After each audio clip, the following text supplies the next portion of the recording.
ফেরাউনের স্ত্রী আসিয়া বিশ্ব সুন্দরীর মধ্যে একটা সুন্দরী হল বিশ্ব আসিয়া, ফেরাউনের স্ত্রী।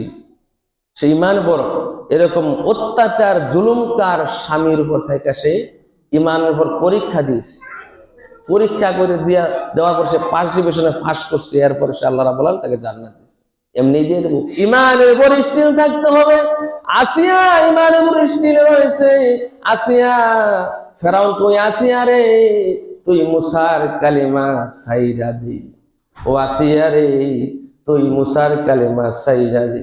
আসিয়া বলে, ও আল্লাহর দুশমন ফেরাউন রে, তুই যতই দেশ আমাকে জ্বালা যন্ত্রণা, তবু আমি মুসার কালিমা ছাড়তাম না। লা ইলাহা ইল্লাল্লাহ মুসা নবীউল্লাহ। ফেরাউন করে, এই হামান, আমার মন্ত্রী হামান আমার বিবি হইয়া, আমার স্ত্রী হইয়া আল্লাহকে ডাকে, আমি তো আল্লাহ। আসিয়া কো, তুমি আল্লাহ না, তুমি খুদা না, আল্লাহ একজন আছে। আসিয়ারে এইভাবে হাতের মধ্যে প্যারাক লাগাইছে, এইভাবে হাতের মধ্যে এই কারের মধ্যে প্যারাক লাগাইছে। হামান বলে, হামান কতগুলো মানুষের সামনে আমার বিবি আছে কি উলঙ্গ করা হবে, লেংটা করা হবে, আল্লাহর নাম তার মুখ থেকে বলাইতে হবে।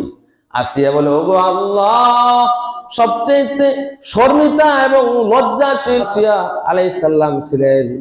এই 4টা মহিলা, এই হুজুর সাল্লাল্লাহু আলাইহি সাল্লাম আপনার নবী, আমার নবী জান্নাতের মধ্যে 4 জন বিবিকে বিবাহ করবেন। তার মধ্যে একজন হলো আসিয়া, আরেকজন হলো মরিয়ম।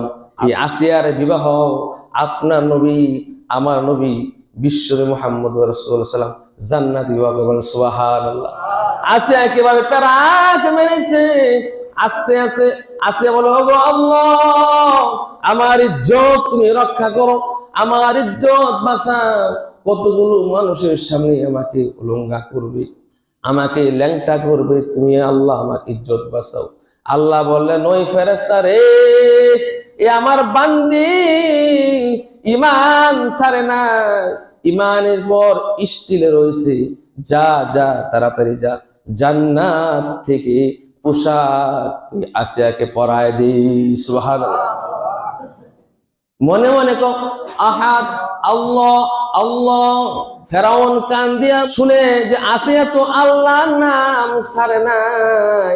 আসিয়া বলে, ওগো আল্লাহ, এত জুলুমকার বাদশা ফেরাউন, আল্লাহ আমাকে তুমি বাঁচাও।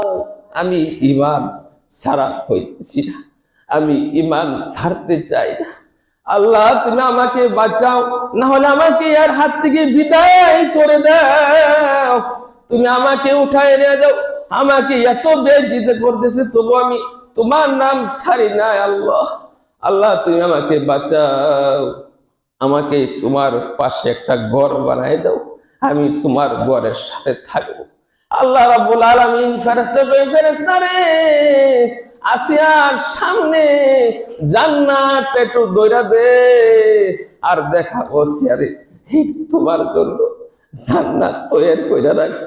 তুমি ঈমান হারা হইও না, তোমাকে আমি শুধু পরীক্ষা করি নাই, তোমার আগেও আমি নবী রাসূলকে পরীক্ষা করেছি। আমি পরীক্ষা ছাড়া আমি কাউকে জান্নাত দিব না।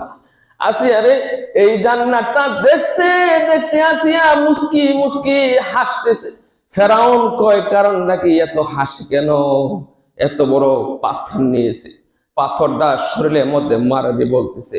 ওই আসিয়া রে, তোকে আমি তো এখন এই পাথর দিয়া হত্যা করে ফেলবো।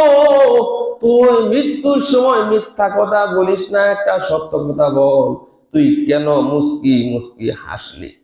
আসিয়া বলে, ফেরাউন, আমার আল্লাহ রাব্বুল আলামিন আমার জন্য জান্নাত সামনে ধরে রাখছে, আমাকে জান্নাত দিবে, আমি ঈমান হারা হইতে চাই না, তুই আমাকে মেরে ফেল। সাথে সাথে ফেরাউন একটা পাথর আঘাতে আসিয়ার মৃত্যু হয়েছে, জান্নাতের মধ্যে চলে গেছে। বলেন সুবহানাল্লাহ। এটার নাম হলো ঈমান। ঈমান এদিক সেদিক করা যাবে না, মিথ্যা কথা বলা যাবে না, টাকার জন্য বিচার উল্টা পাল্টা করা যাবে না। ইমান দাবি করলে কারো ঠকানো যাবে না, ইমানদার দাবি করলে পরের গীবত খাওয়া যাবে না, পরের অন্যায় ভাবে মারা যাবে না। ইমানদার দাবি করলে আল্লাহ তাআলা এখানে ইমানদার এই কথা বলছে, যদি ইমানটা স্থির থাকে, ইমান পর অটল থাকো এবং নেক আমল করো, ইন্নাল্লাযীনা আমানু ওয়া আমিলুস সলিহাতি কানাত লাহুম জান্নাতুল ফিরদাউসি নুজুলা খালিদিনা ফিহা লা ইয়াবগুনা আনহা হিওয়ালা। ঘর তোমাকে আমি দিব এবং উচ্চ ধরনের জান্নাত আমি তোমাকে দিব, ওই জান্নাত থেকে তোমরা কোনোদিন পরিবর্তন করতে চাইবা না, চিরকালের জন্য আমি তোমাকে জান্নাতের মেহমান বানাই দিব। ঈমান এবং আমল এই দুটা যে সবচেয়ে জানি। যাই কিছু কথাবার্তা বললাম, আল্লাহ তাআলা আপনাকে আমাদের সকলকেই আমল করার তৌফিক দান করুন। সকল বলেন আমিন।